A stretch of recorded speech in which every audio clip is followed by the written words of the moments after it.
Welcome back to Teeny Bopper TV Breakdown. Today we recap Radio Free Roscoe, Episode 1, The Power of Radio. All I really know about the show is that it's about a pirate radio station at a high school in the mid-2000s, which sounds like a fun concept to me, so let's go. First of all, I love the theme song. Female-fronted rock all about making noise and being yourself? Yes, please.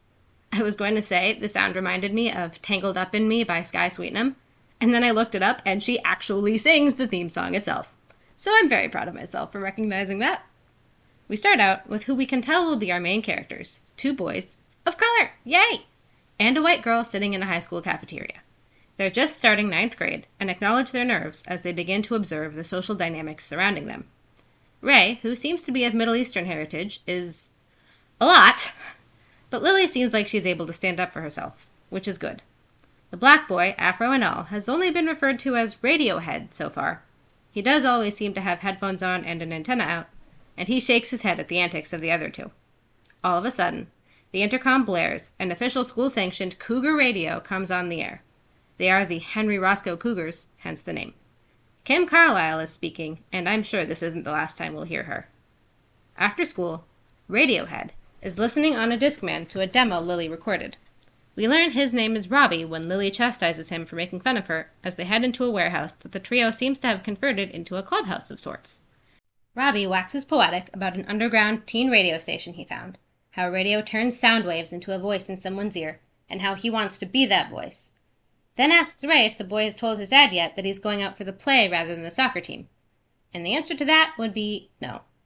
It's then Lily's turn for questioning, and while she has a song that could be played at an open mic at local hangout Mickey's, she's unsure if she's ready to play in front of people yet. They're all very encouraging to each other, which is sweet. In the next scene, we're at school, and Robbie is on air on Cougar Radio. There's a line of other students near the AV studio, making clear this is an audition.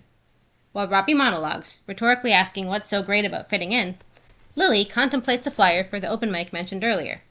And elsewhere, Ray is officially trying out for the role of Algernon in The Importance of Being Earnest.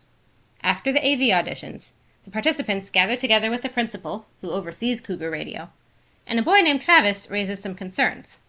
There doesn't seem to be much freedom of choice in the music the DJs play.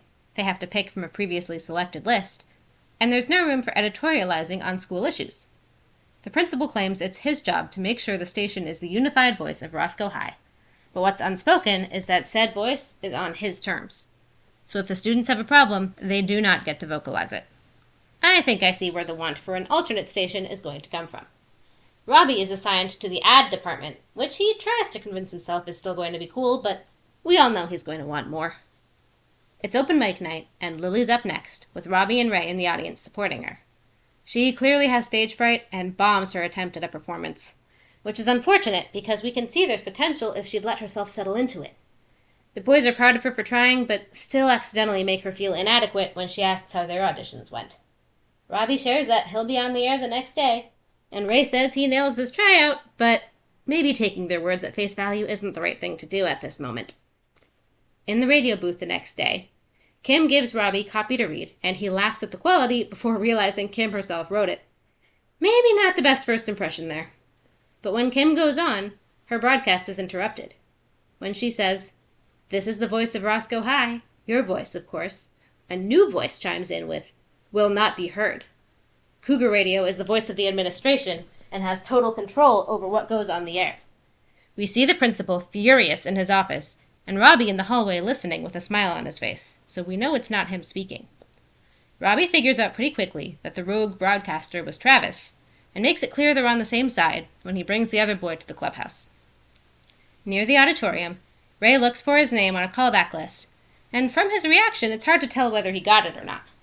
He finds Robbie in the clubhouse to ask for advice, and isn't exactly thrilled to see Travis. They didn't particularly hit it off in homeroom, so turns around and walks back out the door. The next day, Robbie is in the radio booth, sharing about a school pep rally, and goes off script to say that Mickey's Discs is holding a free ska show if there are any students who would prefer that instead. He is quickly cut off and reprimanded by the principal. There weren't any options in the approved copy, so Robbie gets one more chance, and if he blows it, he's out. He wants to be on the radio, right? Then, as the principal leaves, Kim takes an extra step into what I'd call hazing, holding out a soda can and saying, I'll need an extra refreshment, freshman. At this point, everything crystallizes for Robbie, who says to himself, I want to be on the radio, just not Cougar Radio. He proposes the idea of starting their own radio station to Travis, who has the transmission equipment for it, clearly, who agrees. Robbie then catches up with Ray on the soccer field. He didn't get into the play, so he'd picked his backup. 1, so his dad doesn't flip, and 2, because you have to do something in high school, otherwise you're a loser.